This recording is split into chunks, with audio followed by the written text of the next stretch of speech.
jamaah Jumat rahimakumullah. Pada kesempatan ini kami akan menyampaikan tentang orang-orang bangkrut dalam agama, ya, menurut Islam. Kige ya satu bangkrut, ya. Apa nih yang kalian rasanya bangkrut, rugi, sudah gulung tikar, ya. Pada suatu kesempatan Rasulullah Sallallahu Alaihi Wasallam bertanya kepada para sahabat, apakah mereka tahu siapa yang disebut orang bangkrut? Ya, makutan kutana pada torole ini kasi bulu-bulu ki, niga kira-kira tau sogi ko buriko, palis sogi ko buriko, niga kami nang mapandi ko buriko. Ya, apakah torang sahabat ya, sebana minta, maka dia minta, loka tanay kita, niga yero, tahu kami nang mapandi, tengok mati tau bangkrut mati. Hal ini sebagaimana dikisahkan dalam sebuah hadis yang diriwayatkan dari Abu Hurairah radhiyallahu anhu sebagai berikut. Anda Rasulullah Sallallahu Alaihi Wasallam mengatakan kepada sahabatnya, makudana lori sahabatnya, atadaruna mal muflis. Ya, siapakah orang yang bangkrut itu? Mendengar kata-kata bangkrut, kita semua sudah paham. Namanya bangkrut, ya, bangkrut bahasa Ugina, capu agak ganda, dia gagah. Yaitu konan rapi bola itu tuh nak kereta bangker yang nandrapi bola ini makarin lah mana kasih nandrapi bola. Nah sebab dulu kamu apa warang paran nalengnya kamu apa motor kamu apa darahnya kau balina kurang ini berarti itu kena bangker. Ini masalah persepsi kita. Maka di saat sahabat tadi ditanya siapakah orang-orang yang bangkrut itu, maka mereka menjawab al-muflisu fina man la dirhama lahu wala mata'ah. Ya, apa kata sahabat? Mereka orang yang bangkrut adalah mereka yang tidak mempunyai uang dan tidak mempunyai harta benda. Ya, komandur sahabat nabi bali lo minta, ya biasanya itu bangkrut, biasanya tahu bangkrut. Tahu dia dina, ya, capu tuh ni orang peranah, orang bisnis di kalasian ni, negara kosping, ya, bangkrut, capu darah, capu galinda, capu lisan dari galinda, ya, herona sahabat. Dan ini semua kebanyakan manusia memahami itu. Dia pada motor dipaham, karena dia rasa itu bangkrut, tahu capu dina, tahu capu agak ganda, ya. Jadi ternyata jawaban seperti itu, ya, bukan sebagaimana yang diharapkan Nabi. Ya. Jadi Rasulullah Sallallahu Alaihi Wasallam tidak bertanya tentang ekonomi. Beliau ingin mengajak para sahabat mengetahui bahwa kebangkrutan bisa terjadi dalam dalam agama. Ya, tidak hanya pada ekonomi, tapi dalam hal agama, amal salih. Ya, bukan itu yang ditanyakan Rasulullah. Itu sehingga dengan perhitungan seperti itu dapat diketahui apakah seorang akan termasuk orang beruntung atau justru yang bangkrut di akhirat. Karena nanti di padang mahsyar semua orang akan dihisab, dihitung-hitung. Anak-anak yang main-main kalau ceramah semuanya akan nanti ditanya di akhirat. Siapa yang main-main kalau orang khutbah? Siapa yang ngantuk, tidur? Semuanya akan ditanya. Karena nanti dihisab di akhirat itu. Ya, ditanya amalan-amalannya. Di dalam sebuah hadis dikatakan, innal muflisa min ummati. Ya, ini kata Nabi ini. Orang yang muflis, orang yang bangkrut dari umatku. Di mana nak kena matu? Nak kena kima mancade kimatu to bangkar. Jadi ronasan nabita to bangkar ro matu ya suri mondri. Ya dari itu to boleh boleh komatku. Ya dari itu ya yati yaumal qiyamati, ya, orang atau mereka yang datang pada hari kiamat dia berhadap kepada Allah Subhanahu wa taala, ya, bi salatin wa siyamin wa zakati. Dia membawa amalan salat, amal puasanya, amal zakatnya, na timanan na rengi ni amalan kay sampajak uang. 40 katong mas sampajak kulino, 50 katong 60 na 70 kaya amalan na sampajak ko. 5 waktu dia na kau terlambat.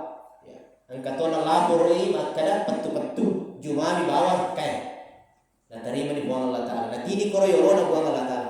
Amalan na puasa ko kay puasa Senin Kamis, puasa Ramadan. Ya. Sekali nama itu kayak malah sekali dibawa semua ke hadapan Allah Subhanahu wa Ta'ala. Ya, anak jangan main-main. Amalannya ini semua tak mati, kita semua pada TV mati orang amalan tadi orang mengatakan ini buang amalan gue. Ya. Akan dibawa seperti itu nanti. Wayati pada syatama hadza, ya, syatama hadza. Tetapi mereka dahulu pernah mencaci maki, ya. Pernah mencaci maki orang lain. Nah kadang-kadang ini kasih tahu, nah tui-tui dah sebab nak kalah sogi, nak kalah tandre pangkatna. Akhirnya dia mencaci maki, nelekele sakru pada modalnya, ya, mencaci maki. Wa kadzafa hadza, ya, menuduh orang lain, difitnah. Difitnah, ya. Ada orang begitu nanti. Dia di dunia menfitnah, mencaci maki. Ya. Wa akala mala hadza, memakan harta orang lain. Berbagai macam bentuk cara makan harta orang lain yang tidak diikhlaskan.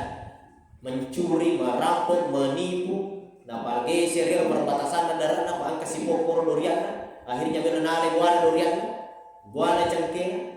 Dia mengambil, memakan harta orang lain, ya, tanpa hak. Dia nawan dinandre sebarang dinandre. Beda dari yang memoki. Ya, ini semua nanti akan dihisab oleh Allah Subhanahu wa Ta'ala. Kemudian wasafaka dama hadza, ya, wa daraba hadza. Dia menumpahkan darah orang, bahkan memukul. Dipukul orang, dipukul temannya. Dari kesalahan kasih, ya punya kesalahan na cawli berdiri na tumewa ya, menonia kan. Aman sa ya sa bele wasagga, megon batin na to yang bana. Pada roko Madura, lalu di mang motor, nampai tanai mak kana meki lo tiga, tapano no jagurui. Ya, no jagurui. Bacai ka pasang kasih, tanah-tanah kana meki lo tiga. Sibat teh apa yang masuk surah bagaimana arwah mewe apa mati palari na dua mewe erunangi pendiri dina mati tuan yang tidak boleh begitu. Nah nanti semua di akhirat itu kata Rasulullah akan dipertanggungjawabkan. Fayu'ti hadza min hasanatihi, ya. Orang yang membawa tadi amalan sholatnya, kebaikannya, amalan puasa, amal zakatnya di hadapan Allah, ya, dihisab. Ternyata si untuk kimatullah, ia nanti kurang lah kadang-kadang ya sambil lo kasih batik, betul lah kakaknya, apa tahu kan jagur lebih tak. Nah kadang-kadang saat kerumuh kasih apa kasih itu kakak potongkan apa sah. Aku bola aku laundry kak, nalote kak dia lebih mewah, tapi tanah kak. Kita rungku kak tu gara-gara lena. Nah macam mana pak kapoy goyak gara-gara nabitan kak. Dibaca kak kasih gara-gara lena. Lena tu nampak diri kak. Nala nuku. Nakala siap kak. Akhirnya pada saat itu decenne ronangnya nastor amalan puasa amalan sampajana. Yeleng ronangnya keburai indok bawang. Makanya dari ko indok bawang ki koluino ko tu demi sabaraki. Tahu ngetta itu sore modal itu kena kadang-kadang kita taruh nih pada itu tak mau pergi kena kadang-kadang kita taruh di makan peloran dari itu jadi itu besar kulino bilang mak kasih biar buang Allah Taala ternyata orang dah suruh buang Allah Taala mak kasih ya ternyata orang kalau sini gelap sohirki. Nah ini nanti akan diberikan amalnya kepada orang yang dizalimi dunia. Narek ko campu ni matu amalan de cender nangi purna bitangi ko Allah Taala dan kamu pagin rendah korna to dengan bawar ni dito. Ya. jana dosane orang itu kurang bawa yalena. Keburukan dosa orang yang pernah kita ganggu di dunia, kita sakiti di dunia, diberikan kepada orang yang mengganggu sok jago itu di dunia.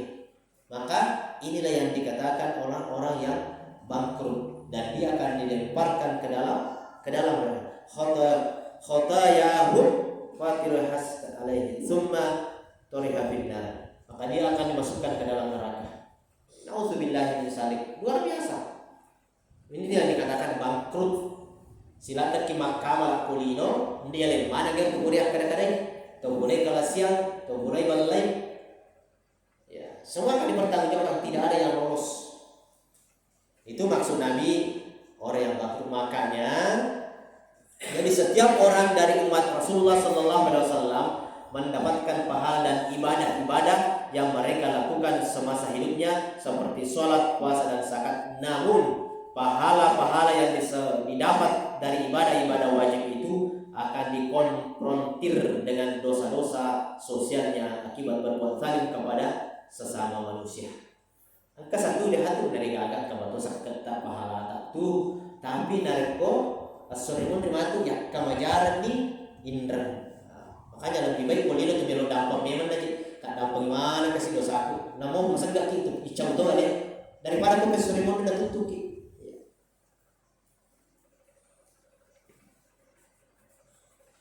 Karena apabila besarnya dosa-dosa sosial akibat kezaliman tidak sebanding dengan kesalehan-kesalehan yang dilakukannya, ya maka dosa orang yang kita zalim itu akan kita ambil juga. Jadi melakukan kezaliman terhadap sesama manusia bukanlah persoalan sepele. Tidak usah becu itu Pak. Tidak usah becu. Iko bawa pada taruh potong. Ya, ibalik tei balah. Tanya, acam na tanam lain jak tanah-tanah sejaka. Ya biasa orang pura mondri, engkau tanah pura wali. Di mana nak ini mani kalau makan kita nata ye tanata. Tapi sorry mondri, tatai si tuntuki. Ya kemana pede to yang persoalkan. Jadi lebih baik begitu. Aja anak tulos si kelas sosial kasi gunaan ko tanah sejak kamu agor ya kagale-gale. Mako to baru nareko angka gagal na tawe. Ibetan na tawe na dinakwa. Ay luar biasa semua itu. Dalam sebuah hadis marfu yang diriwayatkan dari Anas bin Malik radhiyallahu anhu dikatakan wa amma dzulmul ladzi la yatrukuhu Allah wa dzulmul ibadi. Adapun kezaliman yang tidak akan dibiarkan oleh Allah adalah kezaliman manusia atas manusia lainnya hingga mereka menyelesaikan urusannya. Beda mungkin pengalat Allah Pak. Eko pengalat Allah pego dosa lobani toba. Buat dampangi ka. Eko tadi di dampangi ka madrasah. Jika Allah sudah memaafkan selesai urusan, tidak ada lagi pertanggungjawaban di hari kiamat. Tapi kalau manusia boleh untuk dia atau malam menyawa di dalam ada apa gitu, ya pura di mindrak di wajah yang retak, karena tutup kimatu. Ya kau boleh lebih baik kau ini kita ada apa nggak kasih. Kau ini kita halal akan indrak tidak bisa mereka bayar mana satu kan halal akan nggak kasih. Bisa jadi dengan kemurahan hatinya dia menghalalkan. Tapi kalau di akhirat tidak ada lagi. Aja aman-aman kita boleh indrak dia itu nasi nggak pasti. Kotanya kulino ko di akhirat. Ini kezaliman terhadap manusia luar biasa, tidak boleh disepelekan. Lebih berat kepada manusia Pak. Kalau pada Allah Maha Pemurah. Cinampan di melodok Allah Taala na terima tobatnya. Tapi kepada taruh tahu cik demi bawa ke salata madari 40 tahun ningera di dalam madam itu. Pokoknya deo melo sehingga dia surga kok karo biasa. Ini manusia Pak. Makanya ijangilah dia timut-timut tak kepada taruh tahu ampe-ampeta pangko ketat. Nah, sebab kota sek ke atina, nah dia lemah dan kolektif itu berakibat fatal nanti di akhirat. Nalai amalan tak ongkah, pemalacian dentona madrasah. Barakallahu